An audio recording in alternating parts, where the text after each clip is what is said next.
안녕하세요. 고등과학원 노태원 원장입니다.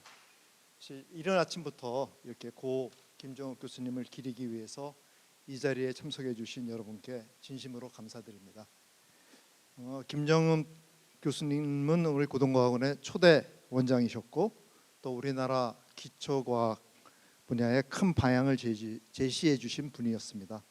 학자로서의 통찰뿐만이 아니라 자기의 삶을 멋지게 살 수 있는 그러한 분이었다고 생각을 합니다. 또한 지난 12월에 저희 고등과학원에서 김정욱 원장님을 추모하는 조그만 모임이 있었습니다. 이 모임에 참가해 보니까 많은 분들께서 교수님과 나눈 그러한 짧은 대화 한마디 그리고 따뜻한 격려 한마디를 기억하고 계셨습니다. 저희 고등과학원은 교수님의 뜻과 정신 위에서 자라왔고 지금도 그 유산을 갖다가 이어가고 있습니다. 아마 오늘 이 자리는 그분의 삶과 학문 그리고 사람으로서의 따뜻함을 함께 기억하는, 그래서 그것을 갖다 기억하기 위해서 마련한 자리라고 생각을 합니다. 발표를 해주실 여러 연사님께 우선 감사를 드립니다. 또한 어렵지만 먼 걸음을 해주신 동기 교수님들 또 동료 교수님들에게 감사를 드리고, 그리고 여기 이 자리에 참석해 주신 물리학회 회원님들께도 감사를 드리겠습니다. 교수님의 정신이 앞으로 우리 물리학 공동체 안에서 계속 살아서 숨쉬기를 기원하겠습니다. 감사합니다. 첫 번째로 우리 송정현 교수께서 시작해 주시고요. 각 강연은 20분 더하기 4분이고요. 지금 저희가 10분을 소모했기 때문에 20분 더하기 2분 또는 18분 더하기 4분 뭐 이렇게 해서 좀 자유롭게 발표해 주시면 감사하겠습니다. 부탁드립니다. 안녕하세요. 진짜 이렇게 이른 아침인데 우리 김정욱 선생님 추모 강연에 와주신 여러분께 진짜 감사드립니다. 저는 이제 김정욱 선생님의 마지막 제자였고요. 한국인 학생으로는 제가 2명 중에 1명이었어요. 한 분은 이제 사업으로 트셔가지고 학계에 남아 있는 사람은 한국인 제자로는 제가 유일한 상황이어서 아마도 그래서 이 자리에 초청을 받은 것 같습니다. 그래서 먼저 간단하게 김정욱 선생님에 대해서 양력을 소개해 드릴게요. 그래서 1934년에 일본 히로시마에서 출생을 하셨고요. 그래서 58년도에 이제 서울대학교 물리학과를 졸업하고 이때 대통령상을 받으셨습니다. 그래서 1960년에는 미국 노트르담 대학교 물리학과에 입학을 했는데 박사 학위는 인디아나 대학교에서 하셨어요. 왜냐하면 사모님이 계셨는데 노트르담 대학교는 그때 여학생을 안 받았다고 해요. 그래서 같이 옮기셔가지고 여기서 박사 학위를 취득하고 유펜에서 포닥을 하신 다음에 이제 66년에 존스 홉킨스 이제 교수가 되셨죠. 그리고 97년에 아시다시피 고등과학원 초대 원장으로 부임을 하셨고요. 98년도에 이제 국민훈장 모란장 수상을 하셨고 2001년도에 청암과학상을 수상하셨습니다. 그래서 선생님께서 90년 정도의 생애에서, 그런데 가장 이제 생생하게 기억하시는 거는 사실 히로시마 원폭 투하 사건이셨다고 합니다. 그래서 이게 그 당시에 이제 2차 세계대전이었으니까 그 연합국 폭격이 심해가지고 그때 이제 선생님께서는 초등학교 5학년이셨는데 그 초등학교가 수업을 학교에서 하지 않고 인근 절로 옮겨가지고 임시로 수업을 하고 계셨다고 해요. 그런데 이제 원폭 투하하는 날 이제 선생님이 기억나시는 게 막 엄청난 번쩍하는 섬광, 그걸 보신 것도 기억하시고, 그다음에 건물이 막 흔들리고 절 건물이 흔들리고 굉음이 들리고, 그래서 이제 학생들이 뭐야 하고 막 다들 밖으로 나갔대요. 그리고 그러니까 좀 막 그죠? 꿈처럼 영화처럼 그 버섯구름을 보셨다고 합니다. 그랬는데 사실 그 절이 나중에 이제 선생님께서 보시니까 그 폭심지에서 한 9km 정도 떨어져 있었다고 해요. 그러니까 이게 멀다고 하면 멀고 가깝다고 하면 가깝고, 그런데 근데 진짜 선생님께서 그때는 뭐 별일 아니라고 생각하셨나 봐요. 근데 한 달 정도 후에 이제 그 집으로 돌아오시는 길에 히로시마 도심이 정말 처참했겠죠. 그거를 눈으로 보시면서 과학이라는 것이 이렇게 세상을 송두리째 바꿀 수 있구나. 그거를 좀 생각하신 모양이에요. 그런데 이제 제가 배운 김정우 선생님은 저는 전혀 몰랐어요. 그러니까 그런 어떻게 보면 무거운 진실을 안고 계시는 분이 아니라 그러니까 맨날 이렇게 눈이 반짝반짝하시고 그리고 제가 봤을 때 좀 타고난 이야기꾼이셨어요. 저는 그렇게 생각합니다.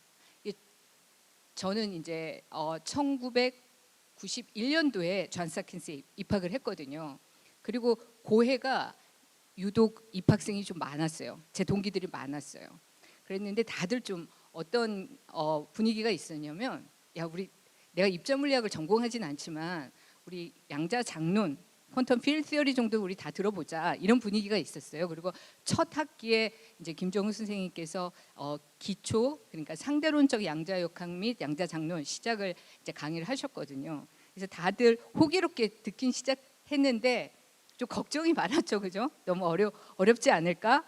그랬는데 이제 선생님께서 강의를 진행하시니까 다들 걱정을 안 하게 된 거예요. 그러니까 굉장히 어려운 내용인데 지금 생각하면 선생님 특유의 그 이야기하듯이 너무도 강의를 쉽게 하셨어요. 그래갖고 저희 모두 그 강의를 굉장히 좋아했던 기억이 납니다. 그리고 이제 제가 2학년 되면서 이제 선생님 지도 학생이 됐거든요. 그러면 이제 지금 생각해 보면 선생님하고 저하고 뭐라 그러나 평범한 일상이 풍경이 딱 이래요. 이제 같은 층에 선생님 연구실 저기 있고, 그다음에 제 학생 연구실이 있었는데 선생님께서 먼저 이렇게 논문을 이렇게 돌돌 말아가지고 갖고 저한테 오세요. 그리고 이제 선생님 특유의 그 톤이 있으시거든요. 그리고 미국이었는데도 항상 한국말로 그 말씀을 하세요. 이게 말이야 진짜 기가 막히는 건데 그렇게 말씀하세요. 그러면 저는 뭐가 기가 막히냐고, 그러면 선생님께서 막 설명을 해주시는 거예요. 근데 지금 생각하면 막 이렇게 논리적으로 막 설명해 주시는 게 아니라 꼭 옛날 얘기하듯이 설명해 주셨어요. 그럼 이제 제가 혹하고, 근데 진짜로 선생님께서 눈이 더 반짝반짝 설명해 주신 거는 사실 실험 논문이셨어요. 실험 논문 가지고 오셔가지고는 항상 이게 말이야 이게 진짜 기가 막히는 건데 이러셨어요. 그러면 저는 나 이론하러 왔는데 이거 재미없는데, 그러면 선생님께서 그 숫자들이 왜 의미가 있는지, 이걸 설명하는 게 왜 쉽지 않은지, 그게 왜 재밌는지 그렇게 설명을 해주신 거예요. 그러니까 이제 어느 순간부터 제가 그 숫자들이 그냥 무색무취한 그냥 숫자가 아니라 진짜 뭔가를 얘기하는, 얘가 진짜 재밌는 애들이구나 이런 생각을 하게 된 것 같아요. 그리고 또 그거를 이제 이론 가지고 설명을 해야 되잖아요. 그러니까 그게 재밌는 거예요. 그 선생님 역할이 굉장히 컸던 것 같고, 아마 지금까지 제가 입자 물리학에서도 현상론을 하고 있거든요. 그러니까 이제 가속기 여기 CMS 하시는 분들도 많이 오시고 그랬는데 거기서 나오는 그 실험 데이터의 그 숫자들을 그저 조금 다른 숫자를 그걸 설명하는 게 아마 전 지금도 제일 재밌거든요. 아마 선생님 역할이 굉장히 컸다고 생각을 하고요. 그리고 이제 제가 이제 돌이켜서 선생님께 제 학생 시절 동안 가장 감사드린 게 뭔가 생각해 보니까 저한테 논문 써야 된다는 압박감을 주신 적이 진짜 단 한 번도 없으셨어요. 진짜 제가 제멋대로 하고 살았거든요. 그렇게 자유롭게 제가 하고 싶은 대로 다 할 수 있게 해주셨던 게 정말 감사드리고요. 그런데 딱 제가 졸업을 하니까, 학위를 받으니까 딱 한 번 굉장히 심각하고 진지하게 앞으로 제가 논문을 쓸 때 어떤 마음가짐이어야 되는가 그 말씀을 해주셨어요. 딱 한 번 하셨는데 그게 뭐냐면, 야, 제일 좋은 건 좋은 논문을 쓰는 거다. 두 번째로 좋은 건 형편없는 논문을 네가 재미나게 쓰는 거다. 그리고 제일 나쁜 건 아무것도 안 쓰는 거다. 그러셨어요. 근데 그때는 그래요. 그랬는데 나중에 저도 이제 뭐 포닥도 하고 교수가 되고, 또 요즘은 학교도 그렇고 세상도 그렇고 논문 쓰라고 막 압박이 심하거든요. 그러면 근데 그 말씀이 되게 이상하게 위안이 됐어요. 아 그래, 나는 제일 좋은 거 하지 말고 두 번째로 좋은 거 하자. 그 형편없는 논문을 그냥 재미나게 쓰자. 그러면 언젠가는 어떨 때는 또 그러면 또 좋은 논문이 나오기는 하더라고요. 그래서 이게 정말 감사드리는 겁니다. 그리고 계속 말씀하셨던 게 연구는 즐겁고 자유롭게 해야 된다. 근데 이렇게 말씀을 안 하셨어요. 그렇게 분위기를 만들어 주신 것 같아요. 그랬는데 그 말씀을 저한테만 그렇게 그 가르침을 주신 게 아니라 아마 한국 과학계에도 그거를 좀 뭔가 실현하고 싶으셨던 것 같아요. 그러니까 한국 과학의 초석을 만들고 싶었다는 말이 그 뜻이 아니었을까. 특히 이론 과학에 있어서는. 근데 사실 이거 말로 하기는 쉬운데 이걸 뭔가 실제로 실천해내는 거는 쉽지 않잖아요. 그래도 선생님께서 하셨다는, 실제로 이 일을 하셨다는 생각이 듭니다. 예. 그리고 이제 그 말씀 되게 많이 하셨어요. 고등과학원 특히 만드실 때 선생님께서 또 옛날 막 역사 얘기 또 많이 하시거든요. 그러면서 그거 하실 때 이런 거 왜 해야 되느냐 할 때 역사적 사실에서 보면 중요한 선진국들이, 과학 기술의 선진국들이 사실 과학의 초석을 놓은 시점이 사실 그 나라가 굉장히 어려웠던 시점이에요. 그래서 이게 뭐 1912년에 독일의 그죠? 카이저 빌헤름 연구소, 지금 우리가 잘 아는 막스 플랑크 연구소 전신인데, 근데 이거 시기를 보시면 이게 제1차 세계대전 바로 전이에요. 사실은 독일은 전쟁 준비를 하고 있었잖아요. 그런데 한쪽에서는 또 이렇게 연구소를 또 설립하고, 그다음에 또 일본을 보시면 1917년에 일본의 이화학 연구소를 설립했습니다. 근데 이때가 1차 세계대전 한가운데였거든요. 그러니까 그 가운데에서 어떤 과학 기술의 기반을 확장한 거예요. 그리고 이제 프린스턴 연구소, 이 1930년이면 이게 대공황이거든요. 그죠? 물론 이건 독지가에 의해서 만들어졌지만 그게 그 사회에서 뭔가를 과학 기술에 대한 뭔가를 하자, 초석을 다지자, 이런 분위기가 있었기 때문이고, 아마 우리도 그거를 비슷하게 좀 늦었지만 한 게 고등과학원 설립이라고 생각해요. 이게 1997년 잘 아시다시피 IMF 구제 금융 딱 한 복판이었거든요. 그때 선생님께서 고등과학원 초대 원장으로 부임을 하셨고 제일 많이 듣던 얘기가 그거였다고 하죠. 아니 다 좋은데 그거 꼭 지금 해야 되느냐, 나라에 돈도 없고 금 모으기 해야 되는데, 그죠?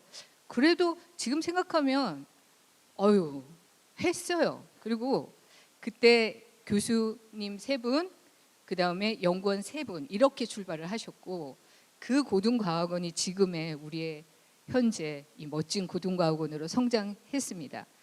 사실 이게 설립이 되고 한 거는 얼마나 많은 분들이, 그죠? 용기가 있고, 그리고 지속적으로 이거 뭔가 실천해, 이거 만들어내야 된다, 많은 분들의 노력이 있어서 저는 가능했다고 생각해요.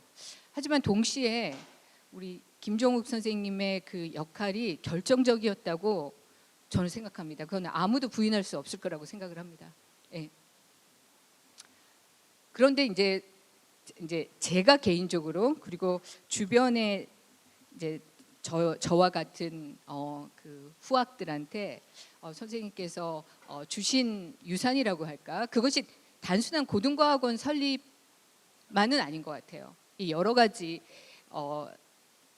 아이디어였다고 생각하는데, 그 중에 제가 제일 좋다고 생각하는 게 바로 이 창의력에 관한 겁니다. 예.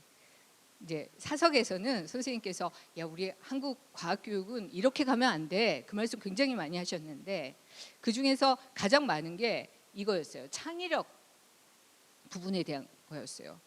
그리고 저한테 한국 과학교육이 제일 문제가 뭔 줄 알아? 이러시면서 그죠? 그게 뭐냐면 학생들이 문제를 너무 잘 풀어 이러시는 거예요. 그게 왜 문제예요? 그러니까 지금 생각해 보면 그게 고등학생이건 대학원 박사과정 학생이건 저희 시스템이 어떠냐면 누군가가 문제를 딱 줘요. 그러면은 학생들은 걔를 얼마나 빨리가 굉장히 중요했죠. 수능도 그렇고 그죠? 그리고 얼마나 정확하게 그걸 풀어내느냐 그 경주를 했던 거예요. 사실 지금도 그 경주를 하고요. 제가 매년 수능 물리에서 킬러 문제를 한번 풀어보거든요. 그럼 전 풉니다. 근데 문제가 저 한 15분에서 17분 걸려요. 그러면 저 한 문제 풀고 마킹하면은 저는 전국에서 아마 9등급 할 겁니다. 예. 그 경주를 하는 거예요. 우리 모두가. 그러니까 그러면 정답만 남는다면, 그죠? 정답만 맞춘다면 창의력은 사라진다. 그 말씀 굉장히 많이 하셨고요. 창의성은 여유에서 나온다고 하셨습니다. 그래서 이런 입시 교육에서는 결코 우리 아인슈타인 나올 수 없다. 그죠? 그리고 과학고 굉장히 중요한데 어떻게 처음 시작할 때는 좀 괜찮아 보이더니 과학고가 다 입시로 바뀌었고 강남 대치동에서 초등학교 3학년부터 과학고 보내려고 밤 1시, 2시까지 그죠? 문제를 풀고 또 푸냐. 그거 정말 안타까워하셨어요. 예. 예. 그래서 이런 일화가 생각이 나더라고요. 이제 갔다 오셔가지고 한번 굉장히 말씀을 많이 하셨는데 왜냐하면 이게 창의력이라는 거를 또 가르치려는 교육학적인 방법 막 이런 거 그때 얘기 많이 나왔거든요. 근데 선생님께서는 창의력 가르치는 게 아니야. 가르쳐서 배우는 게 아니라 어떤 상황에서 이렇게 자기 안에서 크는 거야. 길러지는 거야. 그런 말씀 많이 하셨어요. 그래서 요거 굉장히 재밌어 하셨거든요. 그때 제1회 청소년 과학 탐구 토론 대회. 그래서 초대 심사위원장을 하셨어요. 학생들 너무 재밌다고 하시더라고요. 그때 그 질문이 저도 기억이 가물가물해가지고 뉴스를 한번 찾아보니까 뭐 이런 거였더라고요. 왜 꽃이 다 빨간색이어야지 어떤 건 노란색이고 어떤 건 보라색이고 색깔이 왜 이렇게 다양할까? 아니면 구름이 우리 눈에 딱 어느 높이 딱 떠 있잖아요. 그 걔는 왜 떠 있을까? 이거를 청소년들이 모여서 물론 정답이 없죠. 하지만 자기들끼리 가설을 세우고 그 논리를 진행하고 그거가 그냥 몇 시간 한 게 아니라고 하더라고요. 그게 이제 숙박하면서 그렇게 했대요. 근데 이제 김정은 선생님께서 그 모습을 보고 정말 흐뭇하셨다고. 아, 이렇게 가야 된다 교육이. 그렇게 말씀하셨다고. 그러니까 사실은 정답은 결국은 있겠죠. 그런데 우리가 쇼텀으로 보면 당장 정답이 없잖아요. 그거를 그래도 서로 토론하면서 이걸 찾아내는 게 교육이다. 그러면서 그 학생들의 창의력은 길러지는 것이다.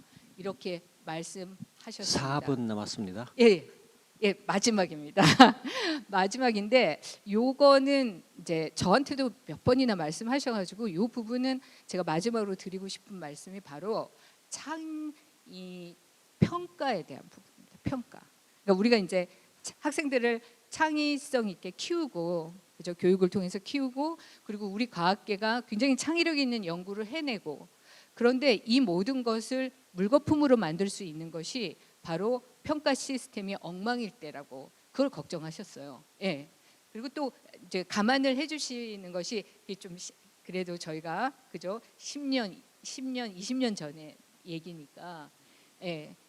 그 평가가 무너진다면 과학 자체가 무너진다. 한 나라의 과학 자체가 무너진다는 얘기를 했고, 그리고 이제 가장 중요한 것이 우리가 연구비 심사인데 소위 피어 리뷰라고 우리가 하잖아요. 근데 선생님께서 보셨을 때 각 필드별로 피어 리뷰를 제대로 할 수 있는 전문성과 그죠? 공정성과 독립성을 갖춘 평가위원회 풀이 넓지 않다는 게 참 안타깝다고 그 말씀을 하셨어요. 맨날 하시는 말씀이 의사가 오진해가지고 사람 죽는 거는 있을 수 있는 일이다. 그건 인간적인 실수고 그건 시스템 안에서 해결할 수 있는데 의사 면허도 없는 사람이 진단을 내리는 경우가 있다. 그거는 망하는 길이다. 재앙이다. 그런데 선생님께서 여러 기관 평가도 가시고 그랬을 때 이상하게 아무것도 이런 말씀드리기가 그렇지만 그 분야에 대해서 모르는 분도 평가위원으로 오신 적이 많았었나 봐요. 그때는 저는 요즘 어떤지까지는 모르겠지만 이 부분이 이게 평가 시스템에 대한 부분은 여기 많은 원로 교수님들도 계시지만 이 부분에 대해서는 저희가 놓치지 말고 계속 가서 그 굉장히 창의적인 연구를 하고 있는 젊은 친구들에게 힘이 되었으면 좋겠다고 생각합니다. 그래서 뭐 제가 뭐 이 부분에 대해서 뭐 여러 가지 막 이렇게 준비하다 보니까 아유 또 옛날 막 추억도 막 새록새록 떠오르고요. 근데 또 그 제가 이렇게 떠올린 추억을 또 여러분하고 이렇게 함께 이렇게 나누다 보니까 되게 마음도 따뜻해지고 그럽니다. 아침 일찍부터 와주셔서 진심으로 감사드립니다. 감사합니다. 안녕하십니까. 서울과학기술대학교에 재직 중인 강신규라고 합니다. 이렇게 김정욱 교수님 추모 학회에 연사로 초청이 돼서 대단히 영광스럽게 생각합니다. 저는 김정욱 교수님 제자도 아니고 김정욱 교수님 밑에서 연구원을 한 적은 없습니다. 다만 아마도 제가 이 자리에 이렇게 서게 된 거는 제가 고등과학원 연구원 제1기 멤버 중에 하나입니다. 여기 사회를 맡고 계신 전흥진 교수님과 더불어서 물리학부에 처음으로 이제 연구원으로 와서 김정욱 교수님과 함께 연구를 활발히 했던 그런 인연으로 인해서 오늘 이 자리에 서게 된 것 같고, 또 두 번째는 김정욱 교수님 그 연구 업적 중에서 가장 두드러진 부분은 아마도 중성미자 연구라고 생각이 됩니다. 제가 또 1998년 일본 슈퍼 카미오칸데에서 중성미자 진동 발견에 대한 결과가 나온 이후로 제 연구 주제도 주로 중성미자에 초점이 맞춰져 있습니다. 그래서 아마도 김정욱 교수님 업적을 소개하는데 제가 조금 더 낫지 않나 이런 판단으로 연사 의뢰가 왔던 게 아닌가 그렇게 생각합니다. 오늘 제가 이제 말씀드릴 내용은 김정욱 교수님께서 평생 동안 어떤 연구를 주로 하셨고, 그 다음에 김정욱 교수님께서 이제 그 한국 입자 이론 물리학에 큰 영향을 끼친 부분이 아마도 중성미자에 관련된 연구라고 생각이 됩니다. 그래서 이제 현재까지 현재까지라기보다 지나간 세월 동안 한국 중성미자 특히 이제 이론 부분에서 어떤 연구들이 이루어져 왔는지 그걸 이제 간략하게 소개하도록 그렇게 하겠습니다. 김정욱 교수님은 제가 이제 시간이 원래 조금 그 초청을 좀 일찍 받았는데 이렇게 바쁘다는 핑계로 차일피일 이제 미루다가 지난주부터 이제 부랴부랴 이 발표 내용을 이제 준비를 했습니다. 발표를 처음에는 이제 쉽게 생각을 했는데 교수님의 업적을 이제 쭉 찾다 보니까 이게 상당히 이제 시간이 많이 들 수도 있겠구나 그런 생각이 들었습니다. 그런데 이제 여러 다른 제 개인적인 이제 사정으로 인해서 충분한 업적 리뷰를 하지 못하고 제가 이제 급하게 중요한 업적 위주로 이렇게 담아냈습니다. 그래서 약간 두서없이 전달되는 부분이 있더라도 조금 양해를 해주시길 바랍니다. 교수님은 제가 스파이어스 상으로 이제 서치를 해보니까 대략 한 130에서 한 150편, 그러니까 파블리시 기준으로는 한 135편 정도를 논문에 게재를 하셨고, 인용 지수는 대충 한 4,500에서 한 5,000 사이 정도 되는 걸로 이제 파악이 됐습니다. 그 중에서 교수님 생전에 가장 인용이 많이 된 논문을 먼저 소개를 해드리면 1991년 마던 피직스 레터에 출판된 Learning Coupling Constant and Grand Unification 모델이라는 타이틀의 논문입니다. 425회 스파이어스 기준으로 인용이 됐는데 이 논문이 이제 이렇게 주목을 받은 배경에는 1989년 스위스 선에 있는 랩 실험에서 전자 양전자 충돌을 통해서 지보존을 이제 생산하기 시작했고 그 붕괴 과정에 대해서 정밀한 측정이 이루어져서 여러 가지 그 이론적인 모델을 테스트할 수 있는 좋은 환경이 이제 마련이 되기 시작했습니다. 그래서 아마도 이제 랩 실험 결과가 이제 나오면서 세계 유명한 학자들이 여러 가지 이제 아이디어를 내서 이 실험 결과가 의미하는 이론적인 의미가 뭔가 이런 연구를 이제 당시에 많이 하고 있었습니다. 김정욱 교수님께서는 이제 지훈티 박사와 그다음에 목포대학의 이응원 교수님과 더불어서 아주 빨리 이 논문을 이제 쓸 수가 있었고 사실 이제 이 게이지 커플링 유니피케이션 이때 당시에 여러 군데에서 이제 비슷한 논문들이 나왔는데 조금씩 뭐 논점의 차이는 있습니다. 가장 사실은 먼저 시작을 했던 논문은 아말디 그룹에서 조금 몇 달 일찍 이제 논문을 발표했고, 그 논문은 이제 지금 한 2,500번 인용이 되었습니다. 그러니까 교수님 업적이 비슷한 시기에 출판됐음에도 불구하고 당시에는 뭐 이렇게 아카이브라든지 또는 이제 소셜 네트워크 이런 게 없었기 때문에 이렇게 이제 자기 업적을 소개하는 게 쉽지 않았을 거라고 이제 판단이 됩니다. 그래서 아무튼 이제 이게 가장 인용이 많이 된 논문이고, 이 논문의 결과는 그렇습니다. 랩에서 나온 실험 결과를 가지고 게이지 커플링을 리노멀리제이션 그룹을 통해서 스케일을 높였을 때 과연 대통일 이론에서 예측하는 유니피케이션, 그러니까 세 가지 커플링 상수가 일치하는가, 그걸 이제 확인하는 건데, 결과는 표준 모형 가지고는 어렵고 초대칭 표준 모형, 그러니까 초대칭 슈퍼시메트리를 도입하면 가능하다는 걸 이제 보인 그런 업적이 되겠습니다. 그 외에 대략 이제 100회 이상 인용된 논문들에 대해서 간략히 소개를 해드리면, 지금 이 화면에는 이제 주로 중성미자에 대한 논문들입니다. 첫 번째 이제 보이시는 게 이제 피지컬 리뷰디에 이제 출판된 논문이고, 제목을 보시면 When do neutrinos really oscillate? 그래서 중성미자 진동과 관련된 연구 업적. 그다음에 이제 중성미자 진동을 이제 보통은 윅 아이겐스테이트에서 이제 기술하는 게 일반적인데, 윅 아이겐스테이트가 아니고 웨이브 파킷을 써서 양자 장론적인 접근 방법을 쓰는 것이 더 리얼리스틱하다. 그런 내용의 이제 업적들이 상당히 이제 주목을 받았고, 그다음에 이제 마지막에 제가 이제 보여드리는 논문은 이거는 이제 1999년 뉴클리어 피직스에 출판된 논문인데, 당시 제가 이제 고등과학원 연구원으로 재직 중이었고 전흥진 교수님과 같은 연구실을 쓰고 있었습니다. 그래서 전흥진 교수님, 저 그다음에 이영원 교수님, 그다음에 이제 김정욱 교수님 이렇게 네 명이서 논문을 썼고, 이때 논문을 쓰게 된 당시 시대적 배경은 1998년 슈퍼카미오 칸데에서 이제 중성미자 진동이 발견된 그 연구 결과가 나왔기 때문에 그걸 바탕으로 해서 논문을 쓴 내용이 되겠습니다.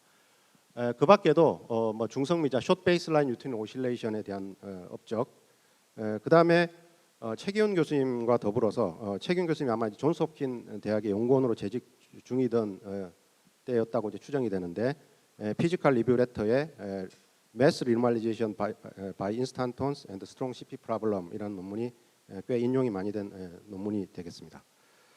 그 다음에 이제 아까 송경희 교수님께서 김정욱 교수님의 마지막 제자라고 이제 소개를 하셨는데, 아마도 이게 이제 송정인 교수님이 존스 홉킨 대학에 재직 중일 때 썼던 논문으로 이제 추정이 되고, 뭐 상당히 이제 인용이 많이 된 그러니까 중성미자 오실레이션에 있어서 그래비테이션 효과가 어떤 건가를 한 연구 논문이라고 이제 판단이 됩니다.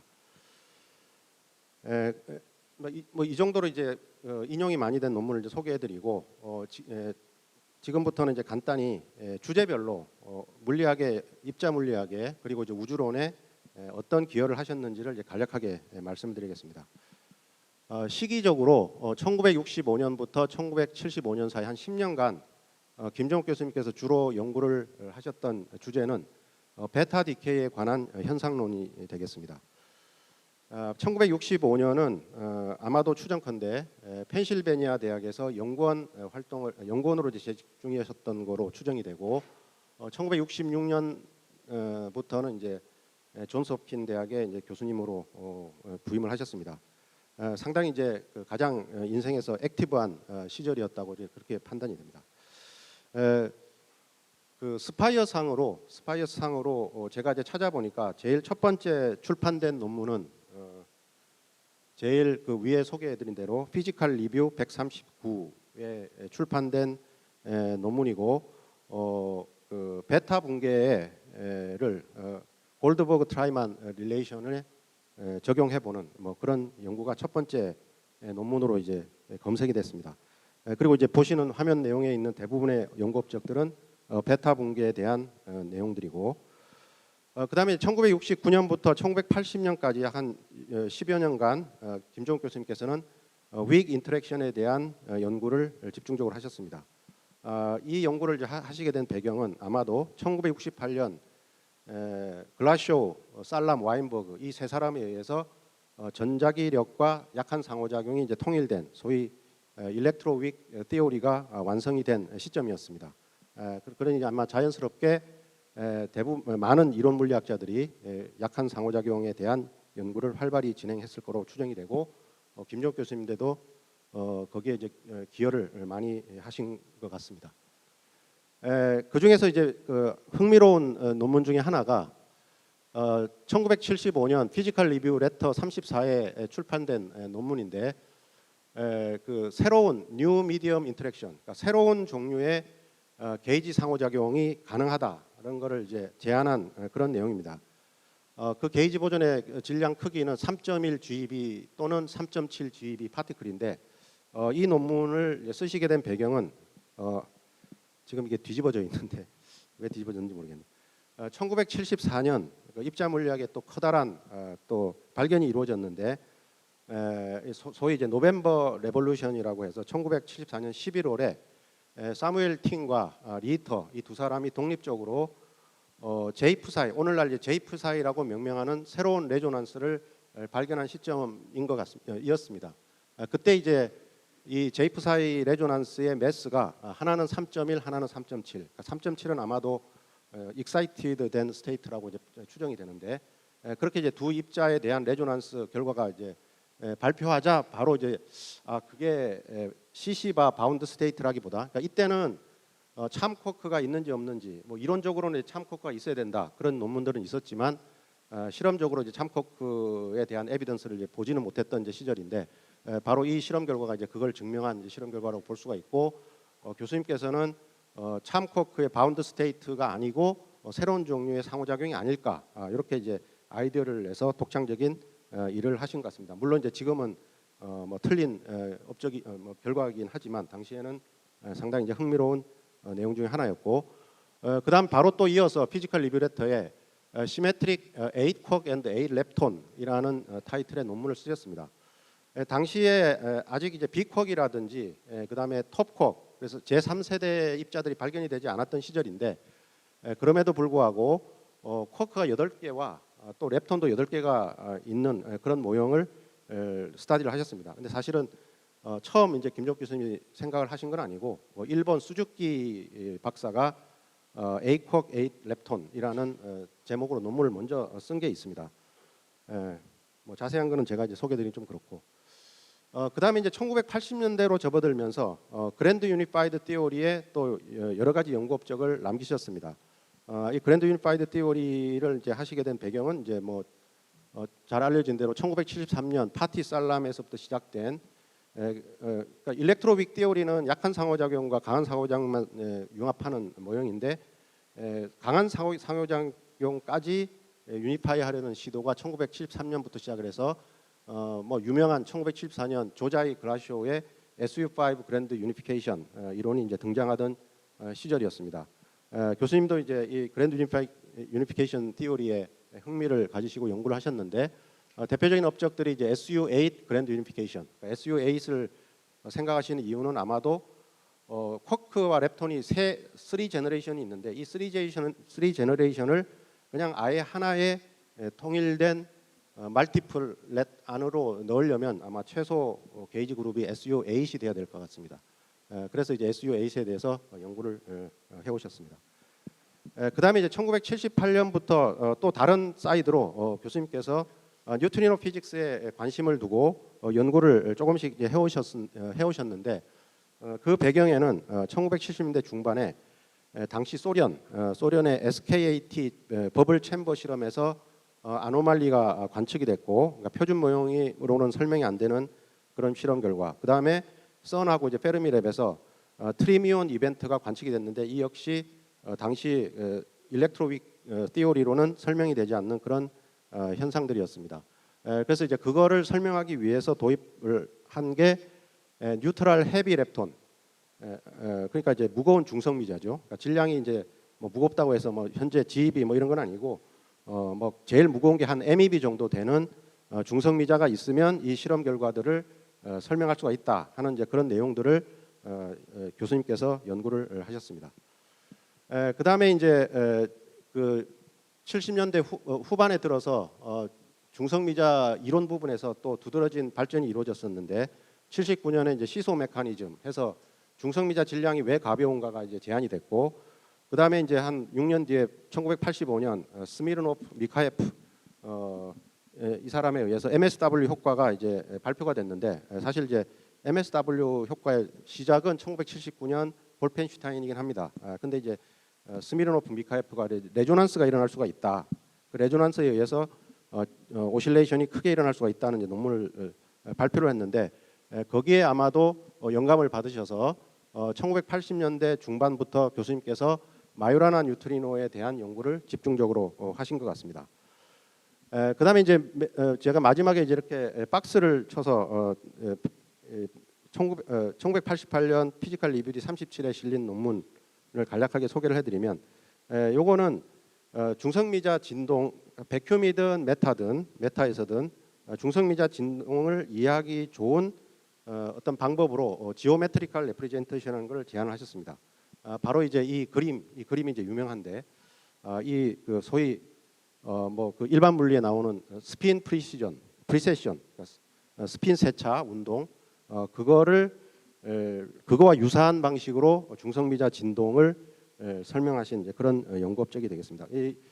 이 업적은 제가 당시에 1990년대 중반에 기억이 나는 것 중에 하나가 교수님께서 이제 강연을 그때 중성미자와 우주론에 대한 강연을 하셨는데 이 업적에 대해서 상당히 이제 자랑스럽게 생각을 하셨고 그다음에 이제 강조를 하신 기억이 있습니다. 3분 남았습니다. 3분. 벌써. 그다음에 이제 뭐 80년대 계속 그 중성미자에 대한 발전은 전 세계적으로 이제 이루어졌었는데 1987년 뭐 잘 아시는 대로 슈퍼노바가 발견이 됐고 이때 이제 이 슈퍼노바 실험을 관측한 게 카메오 칸데 실험인데 카메오 칸데 2에서 이 슈퍼노바 실험 결과를 가지고 태양 중성미자 그 실험 결과와 이제 연결해서 논문을 발표를 했는데 뭔가 잘 안 맞는다 이론하고 그런 걸 발표하셔서 연구를 하셨고 그다음에 이제 90년대 접어들어서 중성미자 진동을 이제 웨이브 파켓 메소드로 설명하는 방법 이런 걸 쭉 해오셨습니다. 그다음에 이제 1980년대부터 코스몰로지에도 관심을 가지셔서 여러 가지 코스몰로지 주제에 대한 연구를 하셨는데 슈퍼노바 익스플로전과 이제 헤비 뉴트론의 관계, 그다음에 이제 코스몰로지컬 콘스탄트 문제, 그다음에 인플레이션 해서 우주론에도 상당히 흥미를 가지시고 많은 연구를 이루어내신 것 같습니다. 그다음에 이제 97년에는 키아스의 원장님으로 부임하시면서도 연구를 놓지 않으셨습니다. 그러니까 제 기억으로 원장 직무를 담당하시면서도 틈틈이 연구원들과 물리에 대한 소통을 하셨고 연구원들 연구실에 방문하셔서 물리에 대한 토론도 가끔 하시고 그랬던 기억이 있습니다. 그래서 키아스에 오신 이후로도 주로 이제 연구하신 거는 중성미자에 대한 연구가 되겠습니다. 제가 찾아보니까 생애 마지막 논문은 바로 이제 퀀텀 미케닉스 오브 뉴트리노 오실레이션이라는 제목의 논문입니다. 2000년대에 이제 퍼블리시된 논문을 끝으로 스파이어스에서는 더 이상 교수님의 논문을 이제 찾아볼 수가 없었고 뭐 잘 아시는 대로 이제 좋은 책을 쓰셨는데 그 하나가 2007년에 뉴트리노 피직스 앤드 아스트로피직스라는 제목의 책으로 지윤티 박사와 공동으로 집필을 하셨고 이 책은 상당히 이제 인용이 많이 되고 아마 중성미자를 연구하는 학자들은 아마 한 권쯤은 소장하고 있을 법한 그런 책이라고 이제 판단이 됩니다. 시간이 다 가서 제가 다음 서브젝트로 이제 뉴트리노 피직스 한국에서의 중성미자 연구에 대해서 이제 간략하게만 소개를 해드리면 대략 제 윗세대로 저보다 이제 아래 제외하고 제 윗세대로 김정욱 제가 존칭을 생략하겠습니다. 강경식, 김진희, 김재삼, 김충선, 최기훈, 고병원, 전흥진, 이웅원 이런 분들이 중성미자에 대한 연구를 조금이라도 뭐 하셨다라고 말씀드릴 수 있는 분들이고 주로 이제 한국에서 뭐 이루어졌던 중성미자 연구는 우선 중성미자 질량과 그다음에 혼합, 믹싱이 이제 쿼크와 상당히 다른 양상을 보이는데 그거에 대한 이론적인 규명을 위한 논문들이 있었고 그다음에 이제 주로 이제 전흥진 교수님 그리고 최기훈 교수님을 중심으로 해서 슈퍼시메트리를 도입을 하면 중성미자 질량과 혼합 이거를 이제 잘 설명할 수가 있고 또 이제 슈퍼시메트리에 대한 여러 가지 임플리케이션을 줄 수 있는 그런 연구 업적들이 있었습니다. 그다음에 이제 그 외에도 질량과 관련해서 여러 가지 이제 한국에서 나온 연구 업적들이 있고 그다음에 이제 뉴트리노 마그네틱 모먼트에 대한 기여도 있습니다. 뉴트리노 마그네틱 모먼트는 아마도 이제 김진희 교수님께서 젊은 시절부터 꾸준히 관심을 가지고 시작했던 그전 연구 주제 중에 하나고 당연히 이제 김진희 교수님의 업적 그다음에 저도 그 마그네틱 모먼트에 대해서 중성미자 실험 결과를 바탕으로 해서 마그네틱 모먼트에 대한 바운드나 임플리케이션을 주는 연구들을 수행을 했습니다.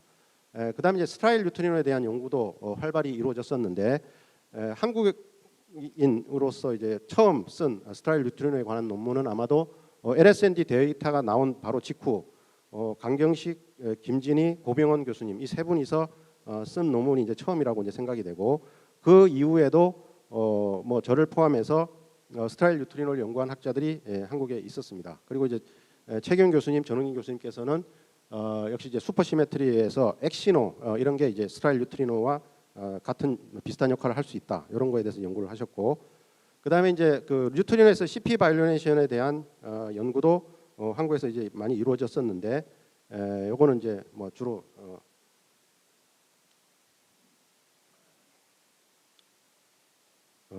이제 제가 많이 연구를 한 것 같습니다. 그 외에도 뉴트리노가 마요라나 파티클이냐 아니면 디락 파티클이냐 이런 거에 대한 그 이론적으로 이제 규명한 뭐 실험 결과 있어야겠죠.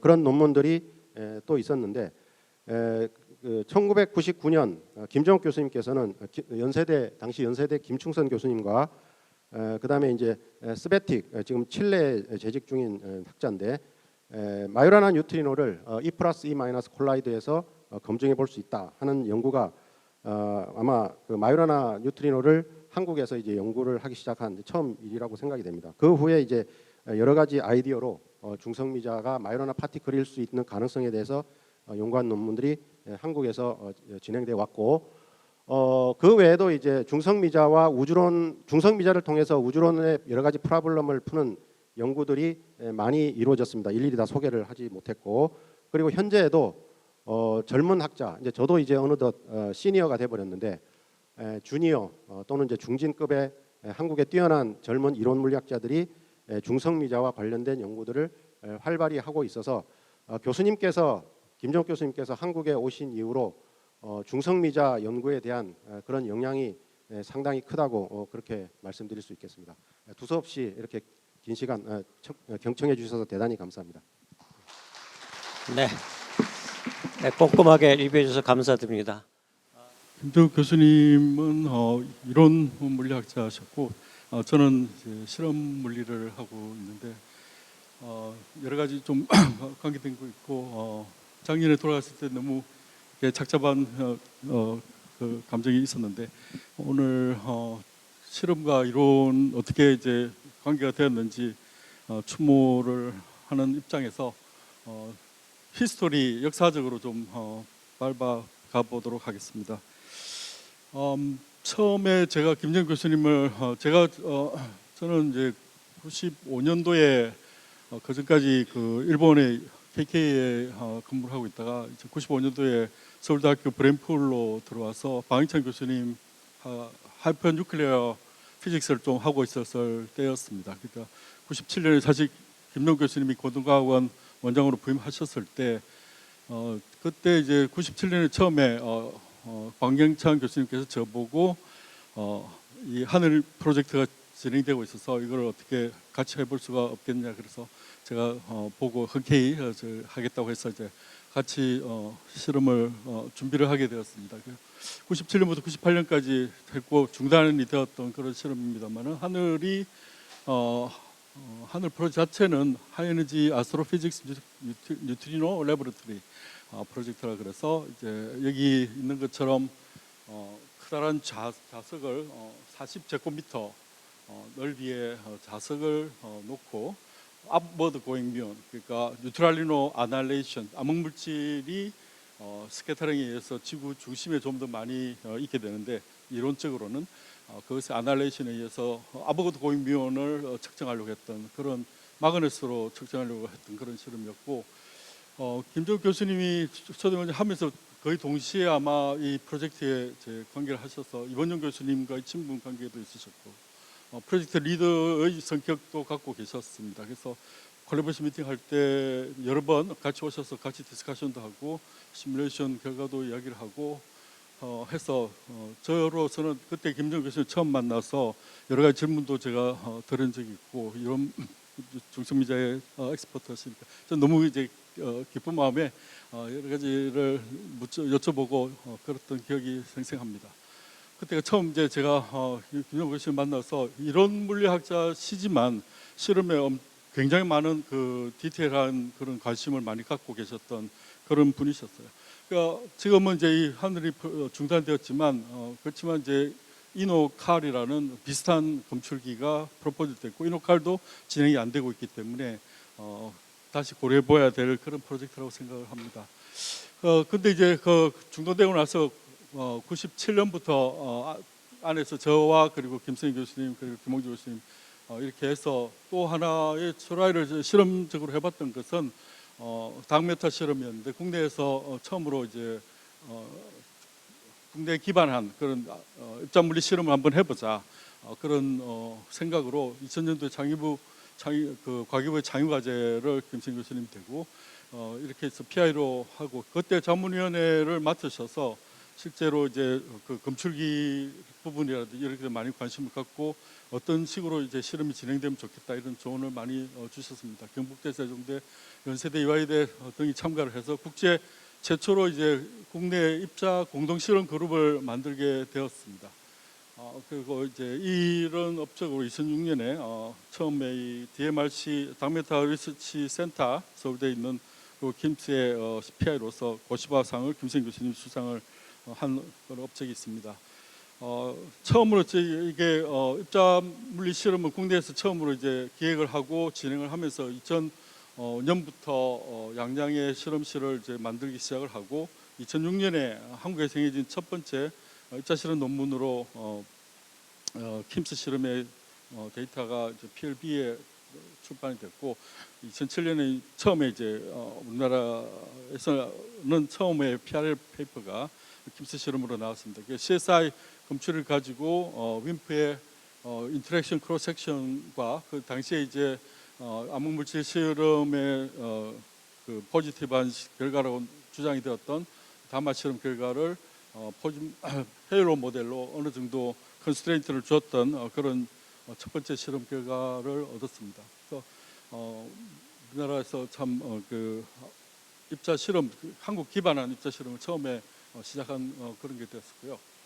그다음에 이제 그렇게 되면서 그 킴스 실험의 결과가 나오면서 2004년도에 전 세계적으로 중성미자 실험에 대한 그 가장 큰 그 모티베이션이 되었던 것은 이제 남아 있는 두 가지 믹싱 앵글을 측정하고 남아 있는 세 번째 믹싱 앵글을 측정하려고 했던 그런 그 프로젝트였어요. 2004년도에 일본에서 먼저 시작된 그 아이디어, 물론 러시아에서 맨 먼저 시작된 아이디어였지만 일본에서도 관심을 가지고 있었기 때문에 일본에서 왔다 갔다 하면서 저희들이 2004년도 원자로 중성미자를 이용한 시타13 실험의 첫 번째 아이디어를 얻었고, 2006년에 PI를 김충우 씨 하시면서 2006년 과기부 예산을 승인. 이게 이제 우리나라에서는 처음으로 대규모 100억 이상의 단일 실험으로 예산을 받았던 첫 번째 실험이고, 50명 이상의 연구자들이 동원이 되어서 공동 연구를 진행했던 첫 번째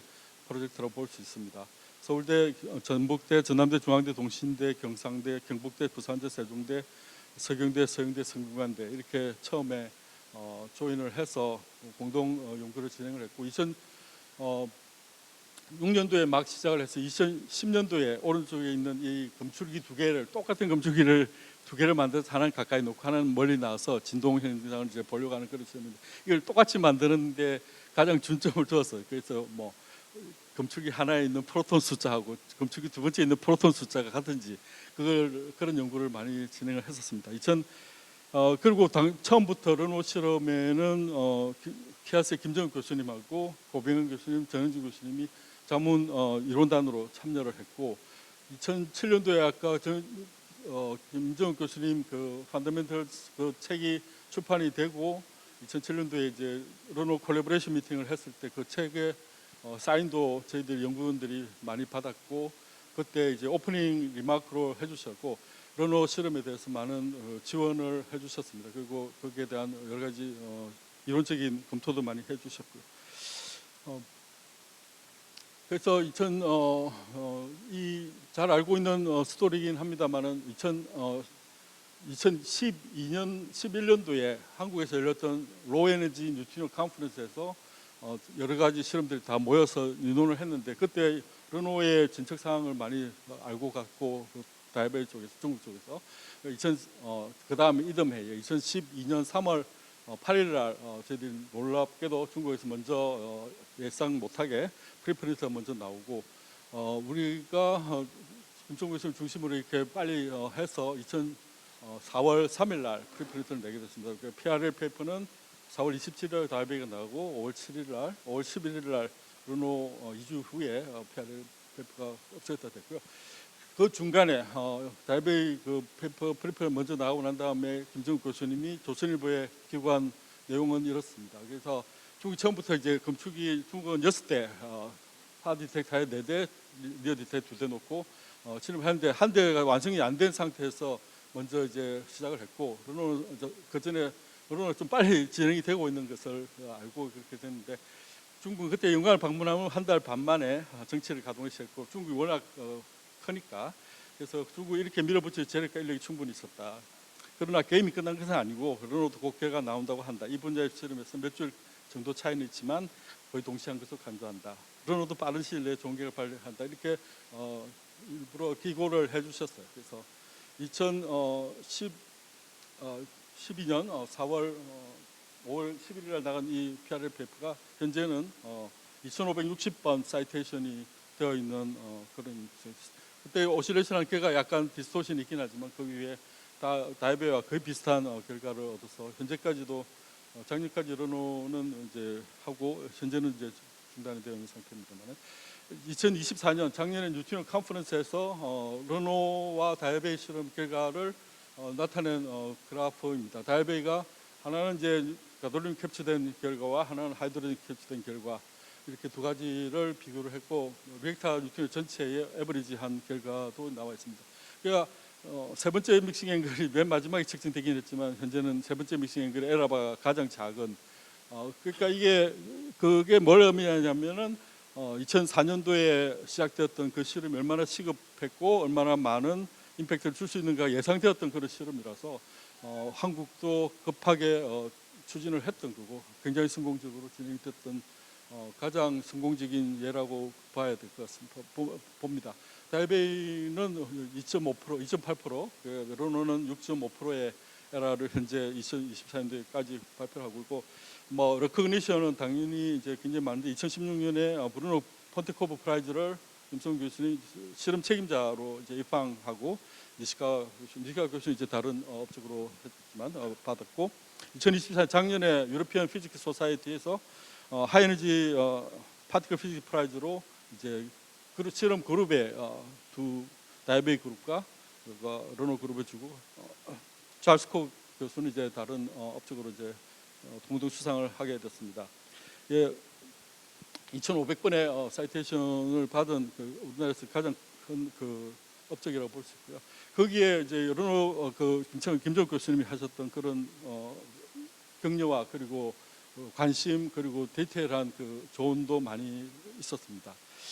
그리고 이제 그 르노 실험 결과가 나오기 전에 이제 2011년에 기초과학연구원이 설립이 됐고 11월달에 기초과학연구원은 우리 그 뉴트리노 암흑물질 수수 물리를 지향하는 연구 그룹이 충분히 어플라이를 할 수 있는 그런 어플라이 해야 되는 어떻게 보면 다양한 실험 기구라고 생각이 되어서 DMRC를 중심으로 했던 이제 킴스 아모레 공동 연구진이 2012년 말에 준비를 해서 연구단 신청을 하게 됐습니다. 2013년 3월에 이제 심포지움을 했는데 그때 김정욱 교수님께서 아까 실험에 워낙 그 많은 관심을 가지고 디테일한 것도 갖고 가셔서 이중 베타 붕괴 실험이 암흑물질 그 지하 실험실에서 어떻게 구현이 됐고 맨 처음에 어떤 실험들이 시작되었는가 이런 것들을 상세히 잘 리뷰를 해주셨어요.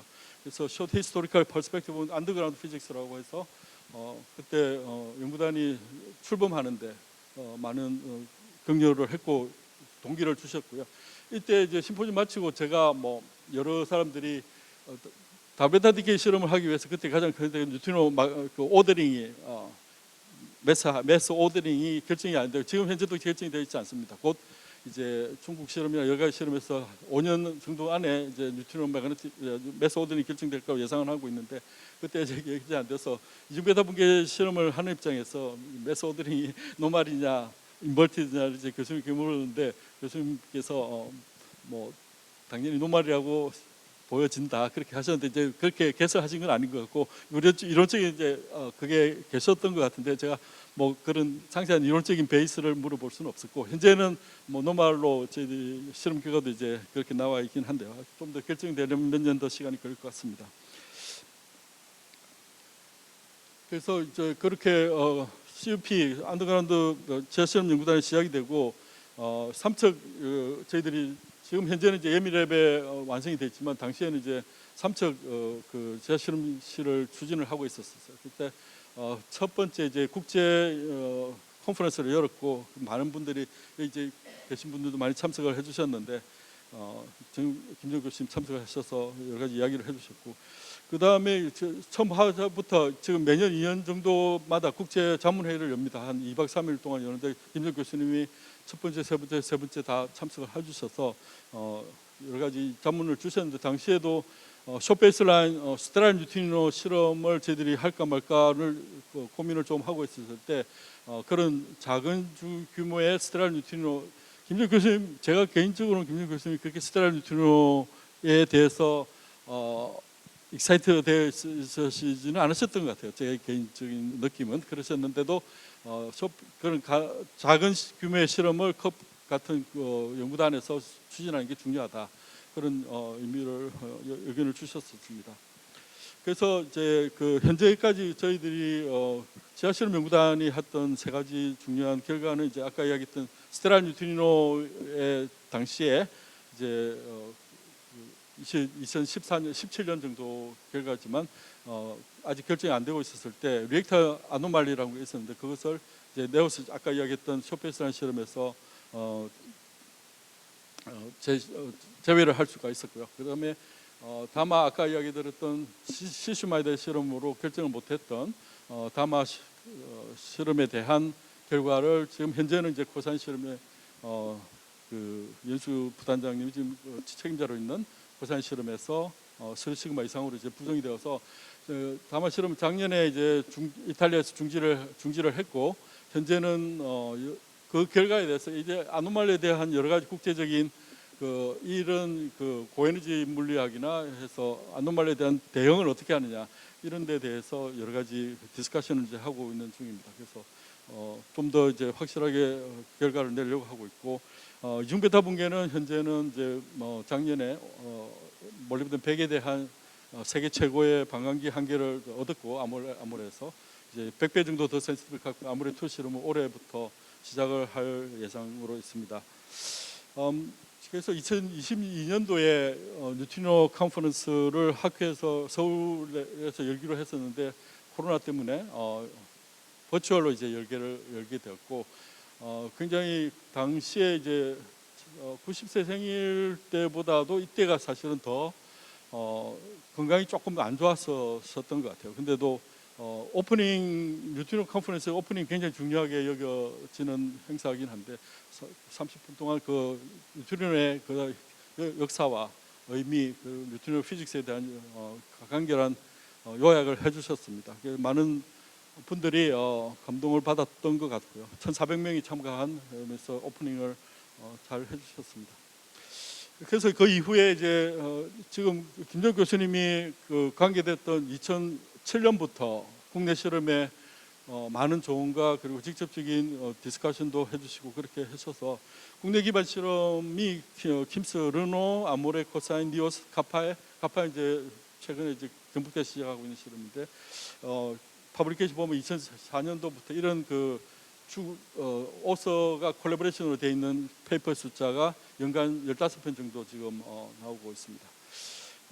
그리고 이제 이렇게 기초과학연구원 이외에도 이제 2022년부터 SRC 연구재단 기반의 전남대 중성미자 연구센터 CPNR도 진행되고 있고 주로 이제 외국에 있는 공동연구 실험을 많이 추진하고 있고 서울대 중성미자 공학의 서막이라는 리더 연구도 이제 진행이 되고 있습니다. 그래서 좀 더 많은 이제 2007년도에 처음에 그 하늘 프로젝트 시작되었던 우리나라 그 중성미자 암흑물질에 관한 아주 기초적인 실험이 이제는 이렇게 많은 열매를 맺고 결과도 세계적인 결과도 나오고 2,000번 이상 되는 그 사이테이션의 페이퍼도 나오고 400번, 500번 이상의 페이퍼도 많이 나오고 네이처 페이퍼도 이제 나와 있습니다. 그러니까 케이로는 현재까지 코리안 뉴트리노 오브저버터리라는 가장 큰 프로젝트는 아직까지 이제 프로포즈 단계에 있긴 합니다만은 좀 더 많은 그 포지티브한 결과가 있기를 바라고요.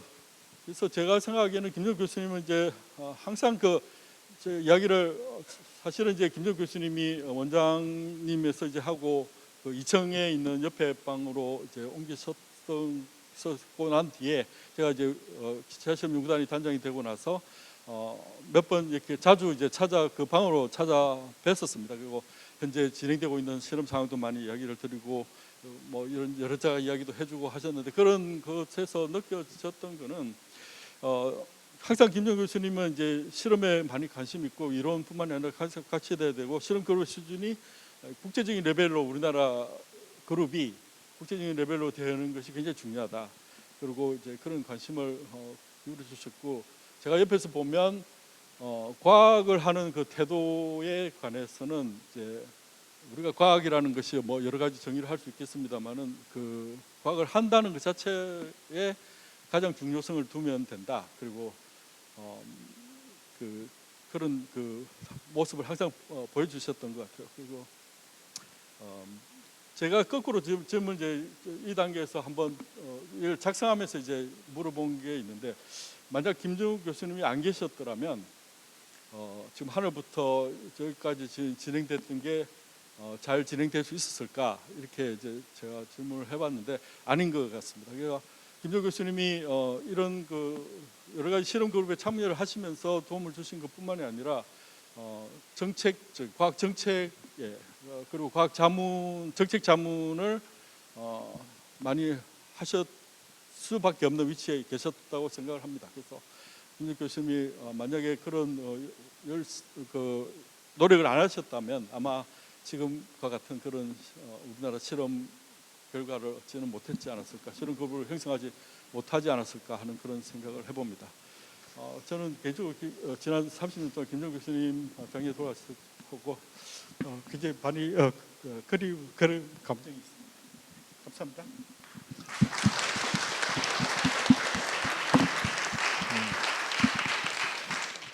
제가 그 김정욱 교수님 추모학회에서 짧은 강연을 부탁받았을 때 저는 굉장히 좀 조촐하면서도 작은 규모의 행사인 줄 알았는데 우선 이 발표장부터 굉장히 좀 규모도 크고 그래서 사실 저는 그 김정욱 교수님과의 지극히 개인적인 인연에 근거해서 이제 발표 자료도 준비했는데 아마 오늘 이 자리의 분위기와는 조금 어울리지는 않지만은 뭐 들어주시면 감사하겠습니다. 어쨌든 이런 자리를 마련해 주신 고등과학원 여러분들께 감사를 드리고요. 또 그리고 오랜만에 뵙는 우리 선배 원로 교수님들도 있어서 더더욱 반갑습니다. 사실 그 김정욱 이게 우선 첫째 제가 한 1년 벌써 좀 넘었죠. 뭐 23년 말인가 24년 초인지 정확히 날짜는 기억 안 나는데 고등과학원에서 김정욱 교수님의 90세 기념 모임이 있었습니다. 제가 가서 아주 다행히도 김정욱 교수님과 이렇게 사진을 찍을 기회를 가져서 이게 사실 김정욱 교수님과 제 마지막 사진이 됐는데 이나마 이런 사진을 하나 찍은 걸 참으로 다행이라고 생각을 하고 있습니다. 저와 김종욱 교수님의 이제 인연이랄까, 그거는 이제 제가 그 대학교 4학년 때 제가 이제 대학교 서울대에서 그때, 지금도 그런지 모르지만 서울대에서 학사 받을 때는 이제 약간 레포트 형식으로 졸업 논문 형태를 써야 되는데, 그때 그 졸업 논문 제 주제가 그 소위 말하는 그 와인버그 살람 모델이었어요. 바로 그 약 상호작용과 전작의 상호작용을 서로 이제 유니파이하는 그 이론이었는데, 그 이제 이 주제를 공부하려고 하니까 기본적으로 게이지 이론을 공부해야 되는데, 그거에 대한 그때만 해도 그 게이지 이론에 대한 그 책이랄까 어떤 참고 자료가 굉장히 부족했습니다. 근데 다행히 김종욱 교수님이 이제 서울대에 몇 번 오시면서 강의를 하시면서 그 게이지 이론에 대한 강의를 하셨고, 그 강의를 이제 노트로 남기셨어요. 이제 어떤 분이 재본을 해가지고, 지금도 기억나는데 그 표지가 굉장히 진한 파란색이었던 걸로 기억하는데요. 그 이제 그 김종욱 교수님의 강의 노트를 제가 이제 공부하는 걸로부터 개인적으로 이제 김종욱 교수님과 인연이 시작됐는데, 물론 그때는 제가 이제 김종욱 교수님께 직접 인사를 드릴 기회는 없었고요. 실제로 제가 김종욱 교수님과 직접 대면한 거는 이제 84년 12월부터 85년 2월까지 한 2달 보름, 거의 3달 가까이 제가 미국의 이제 브라운 대학을 방문할 기회가 있었는데, 그때 이제 김진희 교수님이 제 그 박사 지도 교수시셨던 김진희 교수님이 이제 주선을 하셔가지고 강력직 교수님이 이제 초청을 해주셨고, 그 사실은 이제 그 이유는 김진희 교수님이 그 기간 동안 정확히 하버드 대학을 방문하셨어요. 그래서 브라운 대학이 하버드 대학 굉장히 가깝기 때문에 저를 이제 브라운 대학에 오게 하셔가지고 주말마다 저를 이제 보스턴에 불러가지고 같이 이제 그 토론도 하고 같이 이제 연구를 했는데, 그 기간 중에 이제 김준희 교수님의 제안으로 이제 그 허프킨스 대학을 방문할 기회가 있었습니다. 그래서 이제 김종욱 교수님을 만나뵀는데, 지금도 기억나는 게 이제 김종욱 교수님이 저하고 이제 김준희 교수님이 이제 보스턴인지 아니면 프로비던스인지 거기서 이제 기차를 타고 암트랙을 타고 볼티모어에 도착했는데, 기차역에 김종욱 교수님 마중을 나오셨어요. 그래가지고 라이드를 주시고 이제 그 집으로 데려가 주시고, 그 다음 날 제가 이제 세미나를 했는데, 그 지금도 기억나는 거는 그 김종욱 교수님 댁에서 제가 처음으로 잠을 잤던 그 굉장히 그 하이 퀄리티의 침대. 그 전만 해도 제가 이제 그 저희 세대만 해도 그때는 이제 침대에서 잘 기회는 별로 없었고요. 다 그 온돌 바닥에서 자는 세대였는데, 처음으로 그 김종욱 교수님 댁에서 그 사온 그 푹신한 침대와 그 이불인가요? 하여간 그 침구들, 그것이 아직도 지금 기억에 나고, 또 김종욱 교수님이 사주신 그 볼티모어의 명물인 그 크랩찜도 지금도 기억이 나고 있습니다. 하여간 그때 이제 제가 그 여기 이제 있는 그 김진희 교수님과 이제 그 기간 동안에 썼던 논문을 이제 발표를 했고요.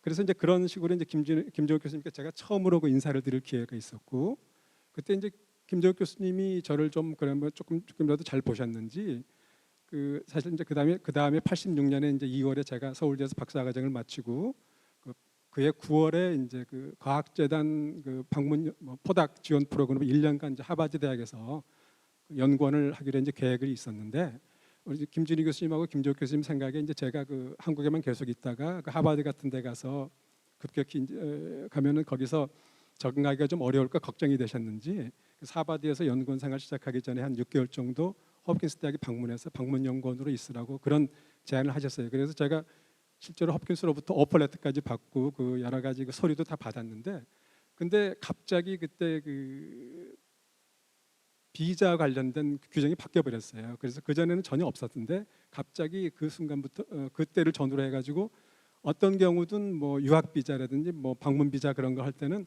토플 시험을 봐야 한다는 규정이 갑자기 생겼어요.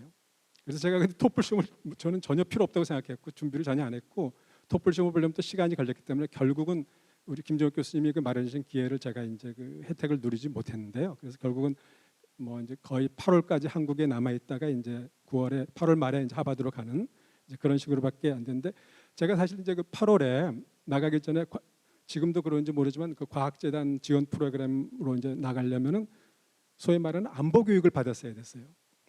그래서 제가 안보 교육을 받으러 갔더니 뭐 여러 강연자들이 오셨는데 그 중에 한 분이 국정원에서 오신 분이 있었어요. 국정원에서 아주 높은 분은 아닌 것 같은데 어느 정도 이제, 근데 그분이 자랑스럽게 얘기하더라고요. 자기가 그 어떤 경험이 있냐 했더니 여기저기 이제 그 외국의 한인들의 행태를 보니까 이 사람들이 공부한다고 뭐 유학한다고 나와가지고는 굉장히 그 좀 절제 없는 생활을 하면서 돈도 낭비하고 굉장히 분위기가 안 좋더라.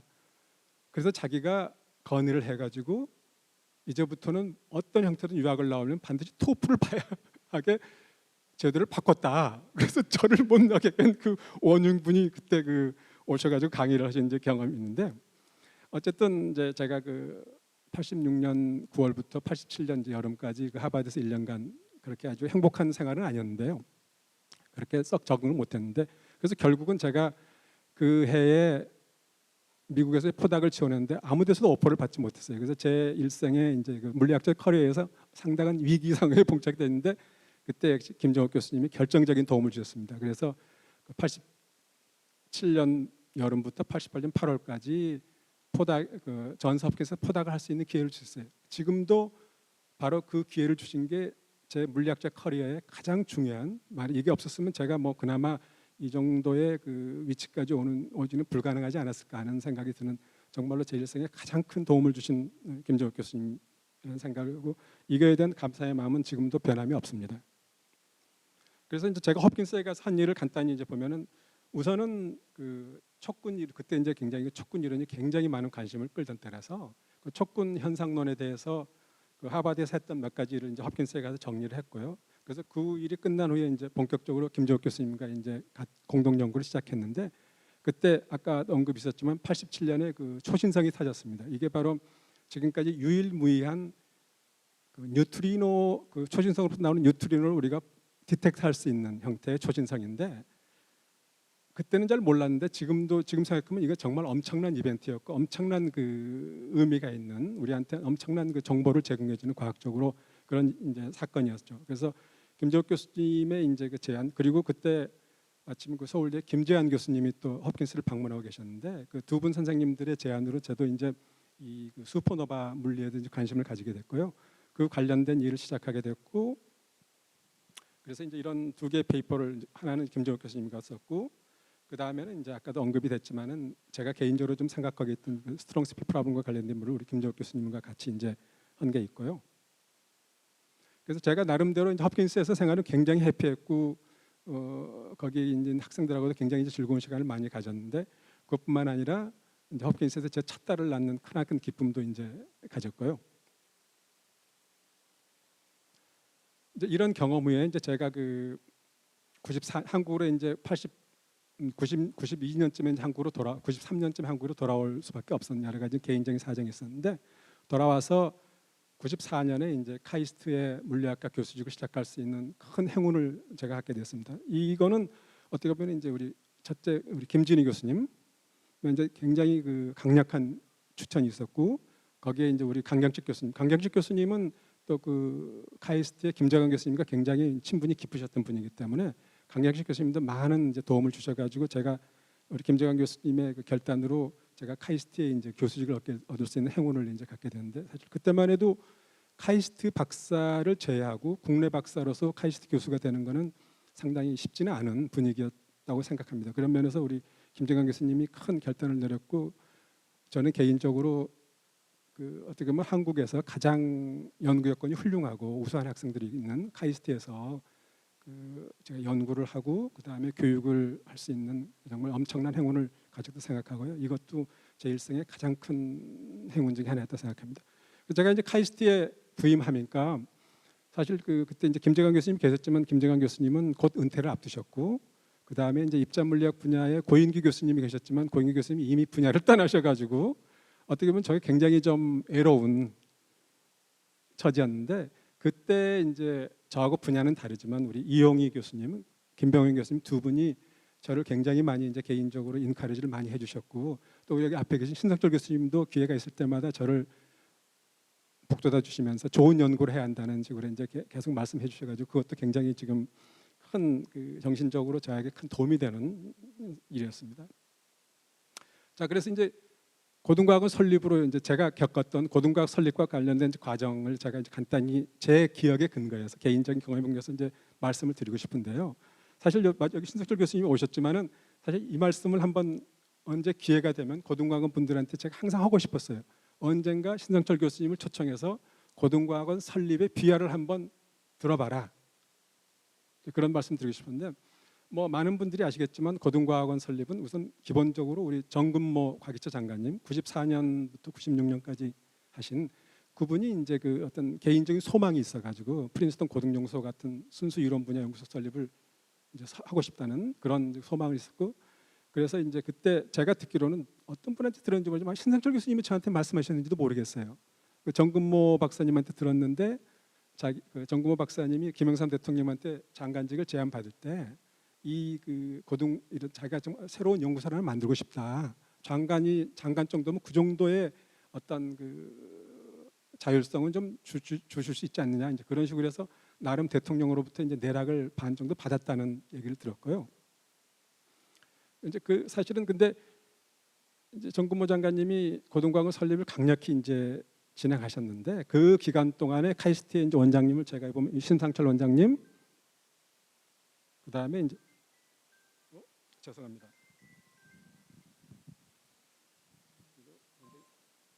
정크 같은데 어쨌든 그 기간 중에 이제 그 신상철 원장님, 윤동경 원장님이 이제 계셨고 제 기억에 이 키아스 설립 취지라든지 여러 가지 그 면에 있어서 정근모 장관님하고 신상철 원장님이 약간의 의견 차이는 있었던 것 같아요. 그래서 약간의 갈등도 있었고 어쨌든 근데 신상철 원장님이 좀 그때 카이스트 발전기금 관련된 몇 가지 사건으로 그 언론에 이상한 이제 내용들이 떠가지고 어쩔 수 없이 이제 물러나시고 그다음에 윤도계 원장님이 이제 근데 어쨌든 이 두 분이 신상철 원장님이 이제 화학을 전공하신 분이고 윤도계 원장님은 이제 공대 분이시지만은 기초과학에 대해서 굉장한 그 어떤 깊은 이해와 이걸 지원해야 한다는 그런 철학이 뚜렷하셨기 때문에 아마 이제 키아스 설립을 카이스트 내에서 부설기관으로 하는 것에 대해서 굉장히 적극적인 이제 지원 의지가 있으셨고요.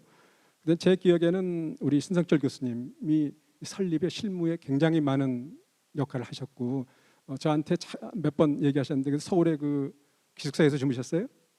키아스 기숙사에서 주무시면서 이제 많은 큰 노고를 하셨고 또 우리 김재관 교수님도 어느 일정 기간 동안 이 키아스 설립과 관련돼서 굉장히 이제 중요한 역할을 하신 걸로 제가 이제 기억하고 있습니다. 그래서 한번 고등과학원 분들이 기회가 되시면 우리 신상철 교수님을 초청하셔가지고 한번 그 스토리를 들어보는 것도 재미있는 이야기가 될 것 같아요.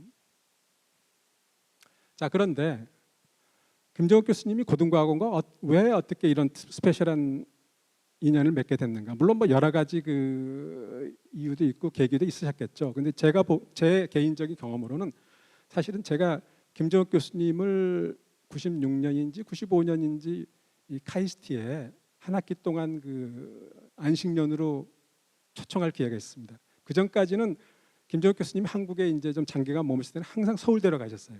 서울대 김정욱 교수님 친구분들도 많으시고 우리 권수글 교수님도 김정욱 교수님과 그 동기셨죠 대학 때. 그 다음에 우리 또 김지환 교수님이 또 같은 분야면서 또 동기셨고 우리 최병도 교수님도 아마 동기인 걸로 제가 기억하고 있는데 이렇게 이제 친구분들도 많으시고 하니까 한국에 좀 장기간으로 오시면 항상 서울대로 가셨지 카이스트에 오신 적은 없으셨어요. 근데 이제 제가 이제 카이스트에 부임하니까 뭐 저를 좀 도와주신다는 의미에서도 오셔가지고 그 카이스트에 오셔가지고도 저를 굉장히 이제 격려를 많이 해주셨고 저에 대한 좋은 코멘트를 물리학과 교수님들이 많이 해주셔가지고 저한테 굉장히 그 많은 격려와 이제 용기를 주셨는데 제가 이제 기억해 보니까 그 김정욱 교수님이 카이스트 6개월 동안 계시면서 그때 이제 이미 그 기간이 바로 고등과학원 설립이 굉장히 본격적으로 논의되던 시기였어요. 제가 카이스트 내에서도 그렇고.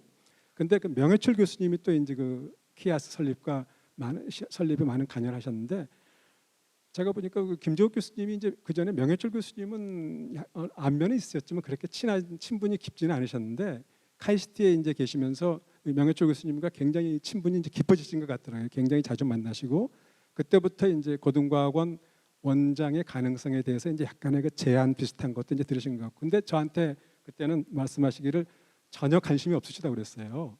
그때는 이건 뭐 도와는 주고 싶지만 이제 개인적으로 거의 뭐 불가능할 것 같다. 이제 그런 식으로 이제 말씀하셨고, 그래서 결국은 이제 김정욱 교수님이 어쨌든 형식적으로 고등과학원에 직접 관여는 안 하신 형태로 96년 10월에 이제 개원을 하게 됐는데 명예철 교수님이 원장 대리를 하시고요.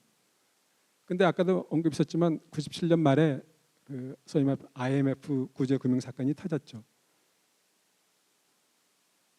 김정욱 교수님이 저한테 말씀하시길 이 IMF 사건이 김정욱 교수님이 그 전에 이제 고등과학원 초대 원장의 제안을 어느 정도 받았는데 처음에는 부정적이셨다가 그 다음에는 할까 말까 이제 변적이셨다가 그런데 이제 저한테는 이렇게 말씀하셨습니다. IMF 사건 터지니까 한국을 좀 도와야겠다. 그런 의미에서 고등과학원 원장직을 수락하는 결정적인 그 계기가 됐다. IMF 사건이 이제 저한테는 그렇게 말씀하셨고요. 재밌는 건 이때 이제 고등과학원 원장을 수락하실 때 우리 권수글 교수님이 가기 장관이셨고 아마 임명장도 우리 권수글 교수님이 주시지 않았을까 이제 제가 추정을 하는데요. 이런 얘기를 제가 김정욱 교수님께 이제 들은 기억이 있습니다. 그래서 제가 이제 주로 이제 그 저의 개인 정말 지극히 개인적인 김정욱 교수님과 인연을 근거로 제가 경험했던 그 얘기를 간단히 이제 요약해 드렸고요. 마지막으로 이 자리를 빌어서 저도 이제 좀 조금 더 공식적으로 우리 김정욱 교수님께 역시 개인적이지만 추모사를 한번 올리고 싶습니다. 그냥 그대로 낭독하겠습니까? 여기 있는 걸. 개인적으로 젊었던 시절 김정욱 교수님으로부터 물리학자로서의 커리어 유지에 결정적인 도움을 받았으며 그 이후에도 지속적으로 교수님의 격려와 애정을 받았습니다. 교수님은 특유의 친화력과 저명한 재미있는 과학자로서의 위상 그리고 동문들을 통한 정관계 인맥을 십분 활용하시며 한국 기초과학 발전에 지대한 기여를 하셨습니다. 특히 고등과학원 초대 및 2대 원장으로 재직하시며 고등과학원의 기반을 탄탄히 닦으셨고 기초과학연구원 입자물리 분야 연구원 설립에도 중대한 역할을 하셨습니다. 뒤돌아보면 이는 김정욱 교수님만이 이룰 수 있는 업적이었습니다. 김정욱 교수님은 어느 위치에 계시더라도 주변 사람들을 모두 친구로 만드시는 물리학자로서는 흔치 않는 친화력과 인품을 지니셨습니다. 불의의 교통사고로 부인이신 김영자 교수님께서 일찍 돌아가신 것이 항상 안타까웠는데 이 자리를 빌어 저에게 많은 애정을 주셨던 김영자 교수님과 함께 추모드리고 싶습니다. 김정욱 교수님께 다시 한번 큰 감사와 추모의 마음을 올리며 김영자 교수님과 함께 하늘에서 편안하게 영면하시길 기원합니다. 네, 감사합니다. 이상입니다.